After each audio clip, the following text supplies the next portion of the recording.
Hello students, स्वागत है आप सभी का आज की हमारी वीडियो में। और आज हम लोग डिस्कस करने वाले हैं uses of concave and convex mirror के बारे में, image formation by convex mirror के बारे में। और फिर बात करेंगे हम लोग मिरर फार्मूला और मिरर के साइन कन्वेंशन के बारे में, मिरर फार्मूला के बारे में, मैग्निफिकेशन के बारे में बात करेंगे। और आज ये चैप्टर का रिफ्लेक्शन वाला पोर्शन खत्म हो जाएगा। चलो शुरू करते हैं। लाइट। अच्छा, कल मैं इमेज फॉर्मेशन करा रहा था कनकेव के बारे में, कनकेव का इमेज फॉर्मेशन करा रहा था कनकेव मिरर का। उसमें एक पोर्शन मेरा थोड़ा सा छूट गया है, 7th वाला केस था वो छूट गया है। कि मान लो कि ऑब्जेक्ट है ये हमारा इमेज है, ये हमारा नेचर ऑफ इमेज है, नेचर, ठीक। और एक हमारा है साइज। तो अगर किसी ऑब्जेक्ट को हम पोल पे रखेंगे तो उसका इमेज भी पोल पे बनेगा और उसका जो नेचर होगा वो होगा virtual and erect. Virtual and erect, ठीक। वर्चुअल एंड इरेक्ट बनेगा और साइज उसका जो होगा वो इक्वल होगा, यानी कि ऑब्जेक्ट के बराबर उसका साइज आएगा। तो ये हमारा केस था जो कनकेव मिरर के इमेज फॉर्मेशन में हमारा बच रहा था। इसको हम लोग याद रखेंगे, ठीक है। तो 7 केसेस थे हमारे इमेज फॉर्मेशन के, जिसमें से एक केस ये भी आता है और 7वां केस ये है, ठीक है। अब हम लोग पढ़ते हैं यूजेस के बारे में, ठीक है। Uses of concave mirror. Concave mirror का यूज क्या होता है? तो पहला यूज होता है कनकेव मिरर का। देखो, जब कनकेव मिरर होता है ना, वो पास की चीजों को बड़ा करके बताता है, मतलब बड़ा करके दिखाता है। जैसे मोहल्ले की आंटी नहीं होती है कि वैसा ही कनकेव मिरर होता है, ठीक है ना। तो कनकेव मिरर क्या करता है कि छोटी चीजों को बड़ा करके दिखाता है, यानी पास की अगर चीज है, मोहल्ले की आंटी पास में रहती है, ठीक है। तो कनकेव मिरर क्या करता है? बड़ा करके दिखाता है। जैसे इसी वजह से इसका यूज होता है शेविंग मिरर में। आपको पता है शेविंग मिरर को जो आदमी लोग होते हैं, शेविंग मिरर को यहाँ पे रखते हैं एकदम पास में, ठीक है। तो पास में अगर कोई चीज रखी हुई है, सेंटर ऑफ कर्वेचर से जितनी चीजें आगे हैं वो सारी चीजें क्या होती है? बड़ी होकर के दिखाई देती हैं कनकेव मिरर में। तो इसलिए शेविंग मिरर जो होता है वो कनकेव मिरर से बना होता है। दूसरा केस है हमारा टॉर्च या फिर हेडलाइट। टॉर्च हो या हेडलाइट्स हो, उसमें भी कनकेव मिरर की जरूरत पड़ती है। और जो लाइट्स होते हैं ना, लाइट्स को रखा जाता है फोकस पे। लाइट्स रखते हैं फोकस पे, फोकस से जाती है रेस और जाकर के टकराती है, तो फिर वो पैरेलली बाहर निकलती है और इन्फिनिटी तक जाती है। तो टॉर्च और हेडलाइट्स में भी क्या होता है? कनकेव मिरर का प्रयोग किया जाता है। और तीसरा केस है हमारा मेडिकल मिरर।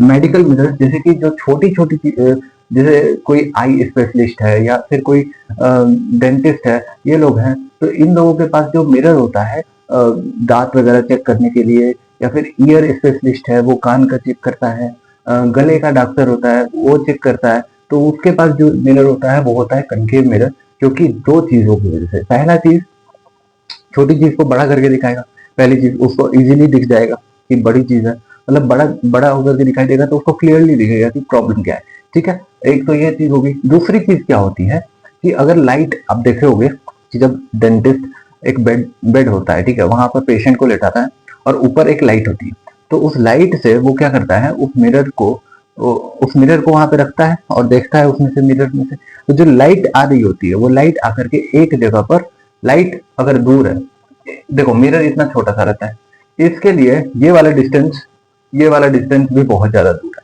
ठीक है। तो यहां से अगर लाइट आ रही है ना, तो इसके लिए ये इंफिनिटी से लाइट आ रही है, और इंफिनिटी से कैसी लाइट आती है? पैरेलल आएगी।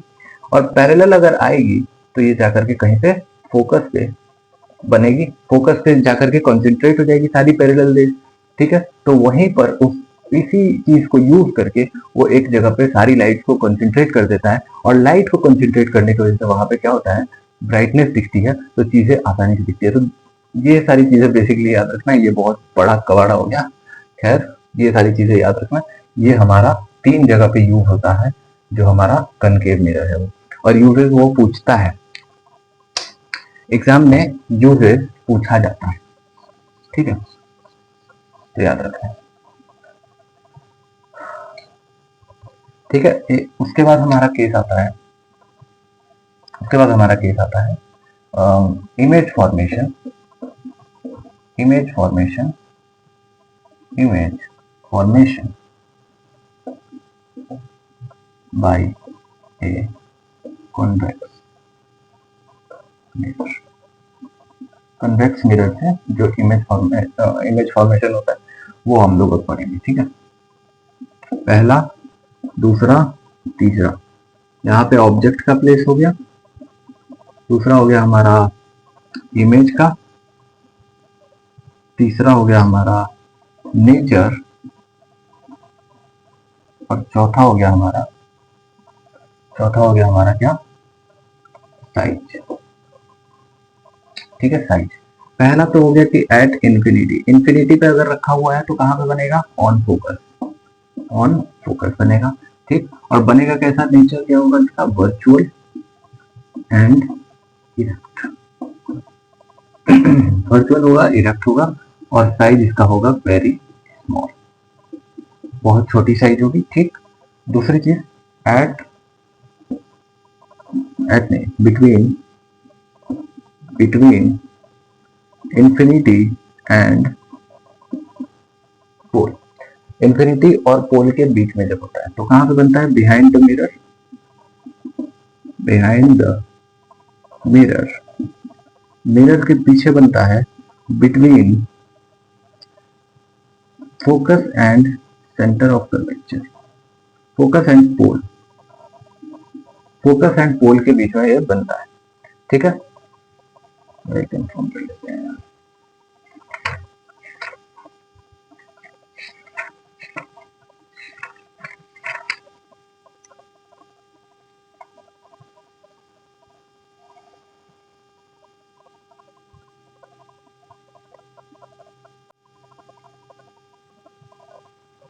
फिर ये इमेज जो है ये वर्चुअल और इरेक्ट बनेगी, वर्चुअल एंड इरेक्ट बनेगी, ठीक, इरेक्ट बनेगी, साइज इसका होगा स्मॉल, ठीक। तीसरा केस होगा एट पोल, पोल पे अगर रखा हुआ है तो कहां बनेगा, तो पोल पे रखा है तो पोल पे ही बनेगा, एट की, और ये भी कैसी होगी, वर्चुअल एंड इरेक्ट, और ये बनाएगी इनलार्ज इमेज। तो भाई ये हो गया हमारा image formation of convex mirror, ठीक है, image formation of convex mirror. अब हम लोग जान लेते हैं uses of convex mirror. Convex mirror का यूज कहां पे होता है, तो पहला यूज है इसका रियर व्यू मिरर में, रियर व्यू मिरर, किसी भी व्हीकल का जो रियर व्यू मिरर होता है, जो साइड का मिरर होता है, वो होता है हमारा कन्वेक्स मिरर। ये क्या करता है कि बड़ी सी चीज को छोटे में दिखा देता है, बड़ी सी चीज को, जैसे कि यहाँ से जा रहे हो तुम, पूरा रोड है, ये रोड है, इसको ये इतने से छोटे से मिरर में दिखा देता है, पूरा रोड दिखा देता है, ठीक है। तो वो हमारा कन्वेक्स मिरर का यूज होता है यहाँ पर, ठीक है। कैमरा वगैरह में भी, जो शॉप्स में जो होते हैं, शॉप में मिरर लगा होता है छोटा सा, कन्वेक्स मिरर लगा होता है शॉप में सिक्योरिटी पर्पस में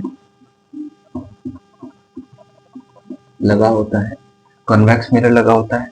और कहाँ लगा होता है कन्वेक्स मिरर, एक और जगह लगा होता है। मान लो कि कोई सड़क है, रोड के बैंकिंग में,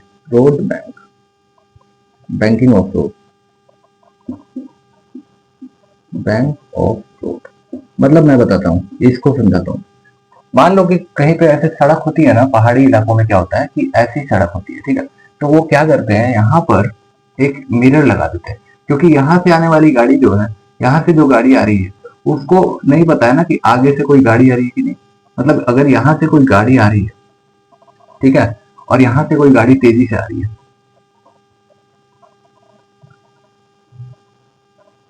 ठीक है, अगर दोनों गाड़ियां तेजी से आ रही हैं तो टकराने के चांसेस है दोनों के, इसलिए यहाँ पे एक मिरर लगा होता है जो इधर का भी चीज यहाँ वाले लोगों को इधर की चीज दिखाता है और यहाँ वाले लोगों को इधर की चीज दिखाता है। तो ये जो मिरर लगा होता है ये मिरर भी होता है कन्वेक्स कन्वेक्स कन्वेक्स मिरर, ठीक है। तो इसके इतने यूजेस होते हैं, 3 यूजेस होते हैं इसके, और इसके 3 यूजेस।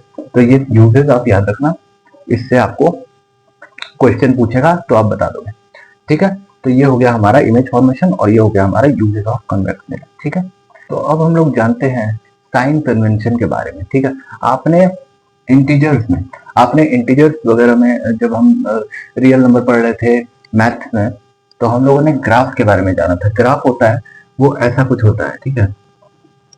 ग्राफिकल रिप्रेजेंटेशन जब हम किसी चीज का करते हैं तो हम ऐसा कुछ करते हैं, और यहाँ पर इस पॉइंट को जहां पर दोनों एक्सिस एक दूसरे को इंटरसेक्ट कर रही होती है उनको कहते हैं हम लोग ऑरिजिन, ठीक, ऑरिजिन कहते हैं। ऑरिजिन से जब हम लोग राइट साइड में जाते हैं तो वो चीज हमारी पॉजिटिव होती है, और जब हम ऑरिजिन से लेफ्ट साइड में जाते हैं तो वो चीज हमारी नेगेटिव होती है। ऑरिजिन से जब हम लोग ऊपर जाते हैं, एक्स एक्सिस से जब हम लोग ऊपर जाते हैं तो वो चीज हमारी पॉजिटिव होती है, और एक्स एक्सिस से जब हम लोग नीचे जाते हैं तो वो चीज हमारी नेगेटिव होती है, ठीक, ये चीज होती है। अब क्या करना है हमें, मिरर को एक वाई एक्सिस मान लो और प्रिंसिपल एक्सिस को मान लो कि वो एक एक्स एक्सिस है, ठीक है।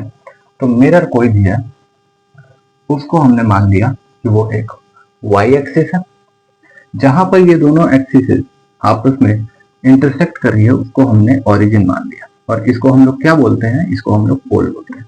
तो इस केस में जो एक पोल होता है वो हमारा ओरिजिन कहलाता है, ठीक है। अब भी ऑब्जेक्ट यहां पर रखा हुआ है, ठीक है। ऑब्जेक्ट जो है वो u डिस्टेंस पे रखा होता है, ठीक है। ऑब्जेक्ट डिस्टेंस को हम लोग कहते हैं u डिस्टेंस, ठीक है। ये हो गया हमारा रेडियस ऑफ कर्वेचर, ये हो गया हमारा फोकस। ये हम कॉनकेव मिरर के बारे में चर्चा कर रहे हैं, फिर हम लोग कॉन्वेक्स मिरर के बारे में बात करेंगे, ठीक है। तो इस ओरिजिन से इस साइड देखो रेज इस तरफ से आ रही है, ऐसा माना जाता है। जो साइन कन्वेंशन होता है वो इंसिडेंट रे पे डिपेंडेंट होता है। इंसिडेंट रे के डायरेक्शन को हम लोग पॉजिटिव मानते हैं और इंसिडेंट रे के अपोजिट डायरेक्शन को हम लोग नेगेटिव मानते हैं, ठीक है।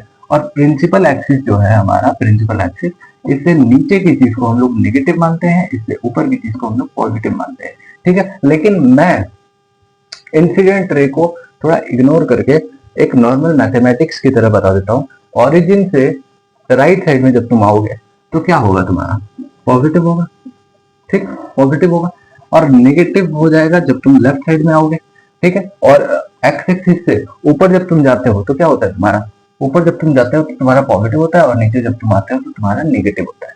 लेकिन वो अपना केस बना करके कभी भी ऐसा कर सकता है कि वो इधर इस इमेज को उल्टा भी बना दे। इसलिए हमेशा ये याद रखना कि इंसिडेंट रे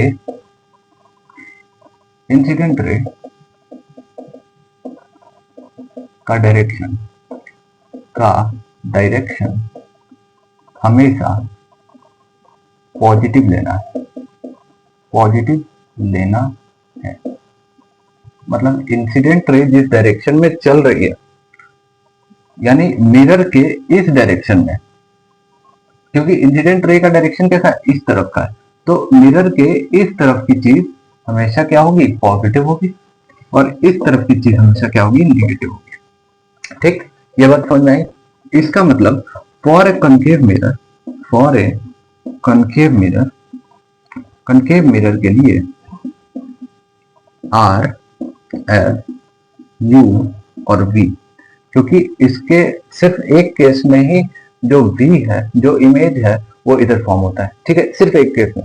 जब दो केस में, सॉरी, एक तो वो केस हो जाता है जब पोल पे होता है। पोल पे तो मतलब पोल पे अगर कोई चीज रखी है तो उसका ऑब्जेक्ट डिस्टेंस इमेज डिस्टेंस क्या हो जाएगा, 0 हो जाएगा, ठीक है, क्योंकि पोल पे बनेगा, पोल पे रखी हुई चीज का इमेज पोल पे बनेगा। फॉर ए कॉनकेव मिरर या फिर कन्वेक्स में भी तो V और U वहां पे 0 हो जाएगा। लेकिन एक केस हमारा आता है जब इसमें वर्चुअल इमेज बनता है, वो होता है जब फोकस और पोल के बीच में कोई ऑब्जेक्ट रखा हो, तो उस केस में सिर्फ क्या होता है, हमारा V जो होता है वो पॉजिटिव हो जाता है। बाकी सारे केसेस में हमारा जो ये सारे पैरामीटर्स हैं ये होंगे नेगेटिव। ठीक है, इस चीज को याद रखना। देखो भाई ध्यान से सुनना, सारी चीजें ध्यान से सुनना, क्योंकि ये बहुत इंपॉर्टेंट बात हो रही है और मेरा पूरा इन्वॉल्वमेंट यहाँ पर है। ठीक है, तो मैं चाहता नहीं हूं कि कोई चीज तुम्हारी मिस हो। ठीक है, एक चीज ये हो गई। दूसरी चीज मैं गर्मी में खड़ा होकर पढ़ा रहा हूँ। ठीक है, तो एफर्ट, लाइक, कमेंट। दूसरी चीज, अगर मान लो कि यहाँ पर तुम्हारा एक कनकेव मिरर है, कनकेव मिरर अगर है तो कनकेव मिरर का जो फोकस होता है वो इस डायरेक्शन में, रेडियस ऑफ कर्वेचर इस डायरेक्शन में, क्योंकि ये सर्कल, ये जो स्फीयर है वो ऐसा बनेगा ना। ठीक है, तो ऑब्जेक्ट तो हमेशा इस तरफ ही रहेगा मिरर के, यानी कि U जो है हमेशा नेगेटिव रहेगा। और देखो कनकेव मिरर में हर टाइम जो इमेज है वो इसी तरफ बनता है। अब जो मिरर है, मिरर के राइट साइड में ही बनता है। तो फॉर कन्वेक्स मिरर के लिए क्या होता है, U नेगेटिव होता है, U हमारा नेगेटिव होता है, focal length, radius of curvature और V हमारा हमेशा पॉजिटिव रहता है। ठीक, ये सारी चीजें हमारी हो गई। ठीक है, अब यहाँ से ऊपर कोई इमेज बनता है, क्योंकि वर्चुअल इमेज हमेशा इरेक्ट होता है तो वो ऊपर बनता है, प्रिंसिपल एक्सिस से ऊपर बनता है। ठीक है, सीधा बनेगी तो वो चीज हमारी क्या होती है, पॉजिटिव हो जाएगी। और जब वर्चुअल इमेज, जब रियल इमेज बनता है तो वो नीचे बनता है। तो अगर पूछे कि कहाँ बन रहा है, मान लो पॉइंट इमेज है, तो वो हमारी डिस्टेंस अगर हम मेजर करेंगे तो वो हमारा नेगेटिव में आएगा, चाहे ये हाइट भी हमारी नेगेटिव में लिखी जाएगी। ठीक है, समझ में आ गया। अब ये हो गया हमारा पूरा साइन कन्वेंशन। अब हम लोग के पास सिर्फ दो टॉपिक बच रहा है, मिरर फॉर्मूला और हमारा बच रहा है मैग्निफिकेशन। तो अब हम लोग जानेंगे मिरर फॉर्मूला के बारे में। ठीक है, मिरर फॉर्मूला क्या होता है, मिरर फॉर्मूला देखो ये कुछ नहीं है, ये क्या है, it is a relationship between V, U and F. ठीक, V क्या है हमारा, इमेज डिस्टेंस,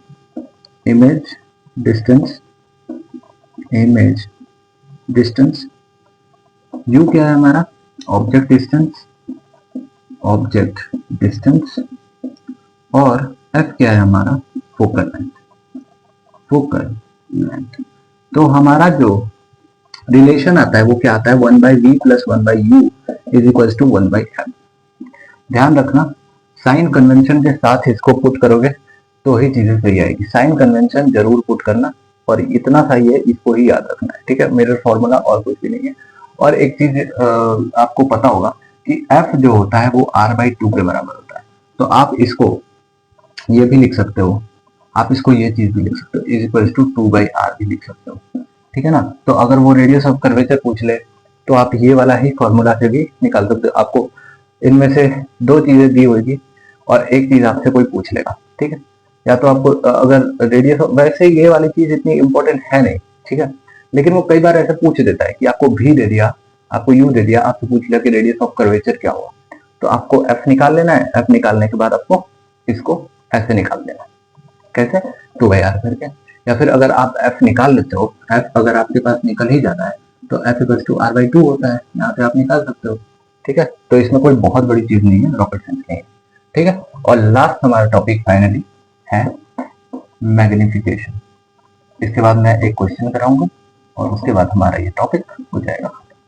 मैग्निफिकेशन क्या होता है, देखो ये कुछ भी नहीं है, ये है एक रेशियो, ये एक रेशियो है, this is a ratio, this is a ratio of height of image with height of object, formula बता दो सर, ये सब तो बात की बात है। m इक्वल्स टू जो होता है HI/HO होता है, विथ साइन पुट करना HI/HO, ठीक है। हाइट ऑफ इमेज, ये है हमारा height of image, height of image, और नीचे है हमारा height of object, height of object. ध्यान रखना, अगर मैग्निफिकेशन 1 से ज्यादा आ रहा है, अगर मैग्निफिकेशन 1 से ज्यादा आ रहा है तो हमारा जो हाइट ऑफ ऑब्जेक्ट है वो छोटा होगा, हाइट ऑफ इमेज बड़ा होगा, ठीक है। अगर मैग्निफिकेशन 1 से ज्यादा आ रहा है तो हमारा height of object height of image से छोटा होगा। बताऊंगा आगे, ठीक है, जब मैं क्वेश्चन कराऊंगा तो मैं बताऊंगा, उसके इसको भी डिस्कस कर लेंगे, ठीक। और इसका एक और फॉर्मूला होता है m इक्वल्स टू -v/u। आपको पता है v क्या है और u क्या है। ये है हमारा इमेज डिस्टेंस, और ये है हमारा u जो हमारा है ऑब्जेक्ट डिस्टेंस। देखो, अगर इसको तुमको प्रूव करवाना है मेरे को तो तुम कमेंट करना, ठीक है, तुम कमेंट करना, मैं इसको प्रूव कर दूंगा। वैसे इसका प्रूफ जो है वो सिमिलैरिटी ऑफ ट्रायंगल से आता है। अभी हमने मैथ्स में भी वो वाला चैप्टर नहीं पढ़ा है ढंग से, ठीक है। तो हम लोग इसको अभी मतलब देखो, इसको प्रूव करने के लिए सिमिलैरिटी ऑफ ट्रायंगल का कॉन्सेप्ट जरूरी है, ठीक है। अगर तुमको चाहिए कि मैं प्रूव कर दूं, वैसे तो अभी टाइम नहीं है मेरे पास और ना इसकी इम्पोर्टेंस, ठीक है, लेकिन अगर तुम कहते हो कि प्रूव कर दूं तो मेरे को एक बार कमेंट कर देना, मैं उसको छोटे से वीडियो के फॉर्मेट में डाल दूंगा, ठीक है, कोई दिक्कत नहीं है उसमें, ठीक है।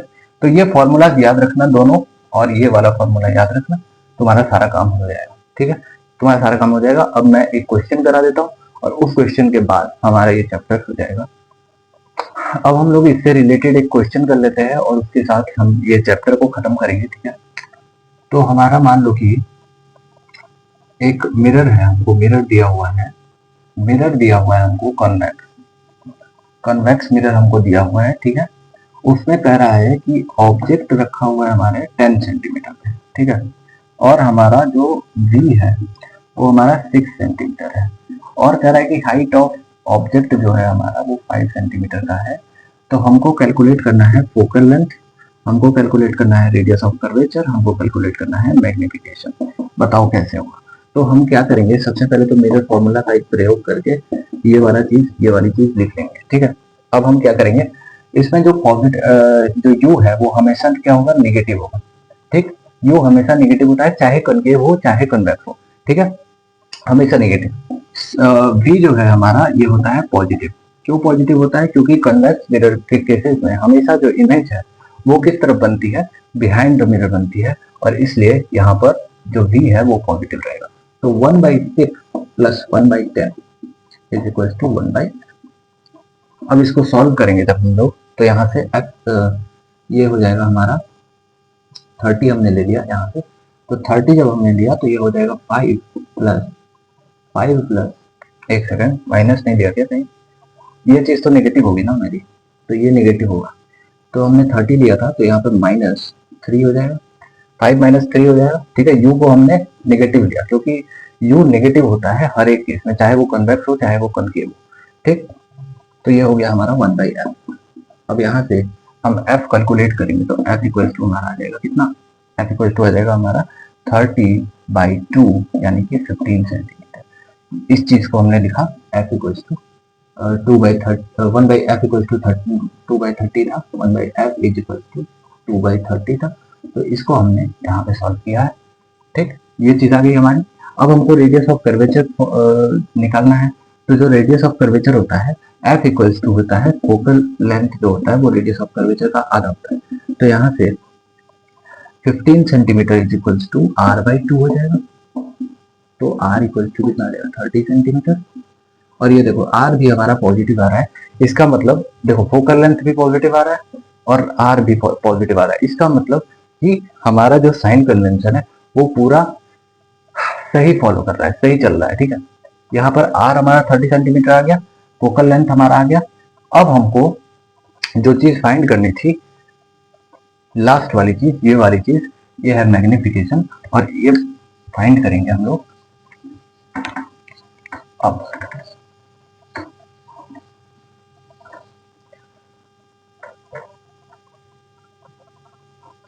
मैग्निफिकेशन जो होता है, क्या होता है, magnification minus B by U with sign रखना, ठीक है।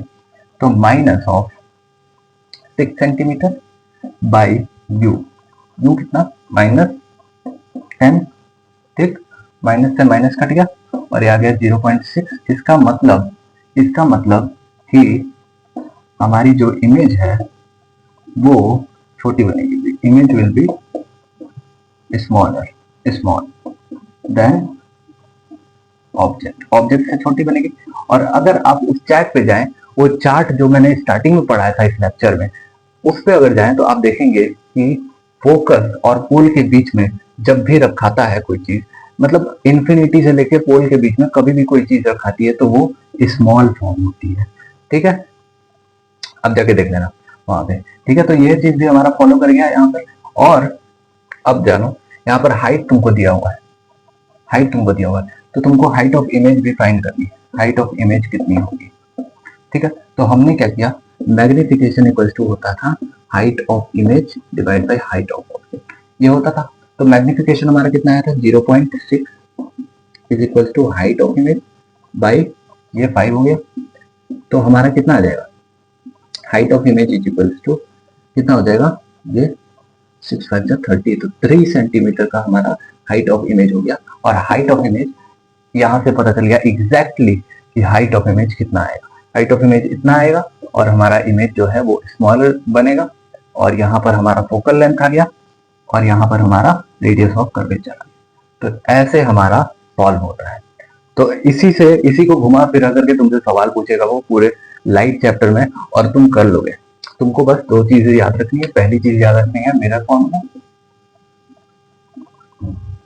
फॉर्मूला, और दूसरी चीज याद रखनी है मैग्निफिकेशन। बस इतना याद रख लो, तुम्हारा रिफ्लेक्शन का कोई भी चीज नहीं फंसेगा। कल हम लोग स्टार्ट करेंगे रिफ्रैक्शन, रेडी रहना। तब तक के लिए गुड बाय।